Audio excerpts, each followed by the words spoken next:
To me, when an experiment fails, I just expect it at this point.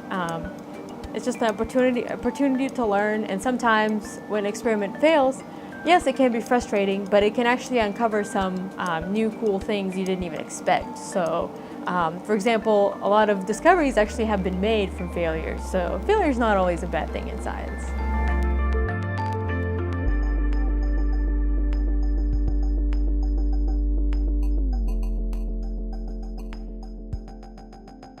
I work on batteries, solid-state electrolytes to be exact. So right now, our batteries, they last for about 10 hours. We have electric vehicles, but they don't last very long, and there's a big safety issue because, let's say, some of Tesla's cars actually blew up because of their batteries. Because batteries, when they overheat, they just...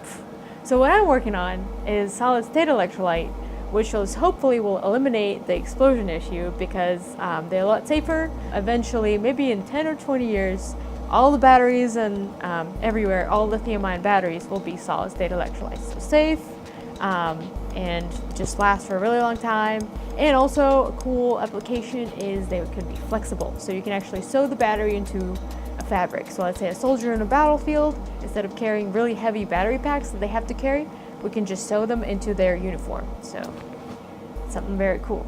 I make little bitty biosensors that are essentially you can bring a lab to a patient's bedside as opposed to taking a sample and bringing it to a large instrument like this.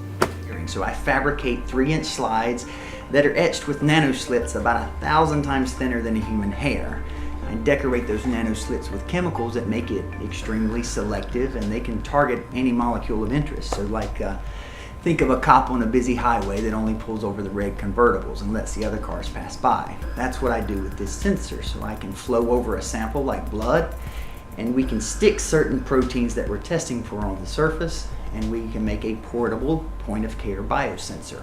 So say somebody has this disease, you want to find out early, right? You don't want to find out late when this tumor's huge and it's churning out huge amounts of this bad protein.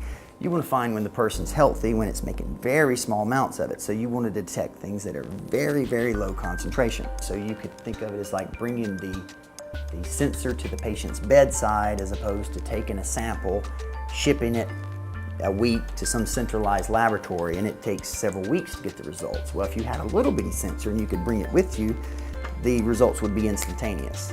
Imaging instruments are as big as this, right? They're huge. They're as big as I am. When we make these little slits on the nanoscale, that allows us to get rid of a bunch of things that are required for the instrument to work. So that huge surface plasma and resonance imaging instrument, it has to have refrigeration, it has to have fancy optics, it has to have a movable mirror, and all this stuff that we can't shrink down to something that fits in the palm of my hand.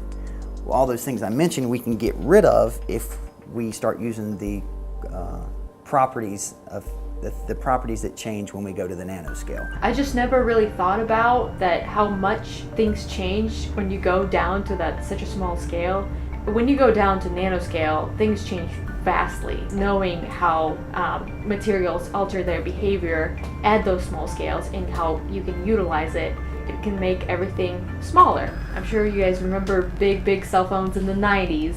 So now, because we're able to use smaller and smaller technology, we actually have a lot better cell phones, but they're a lot smaller. You can make things more efficient, smaller, lighter, and stuff like that.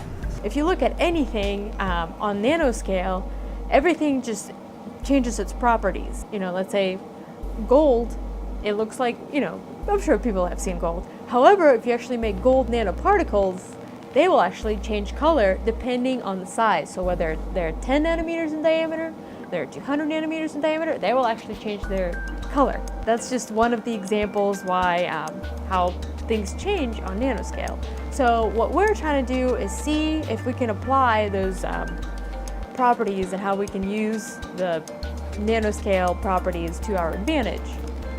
So I think it's very important and has lots of potential, and it has lots of things we need to discover yet still. So.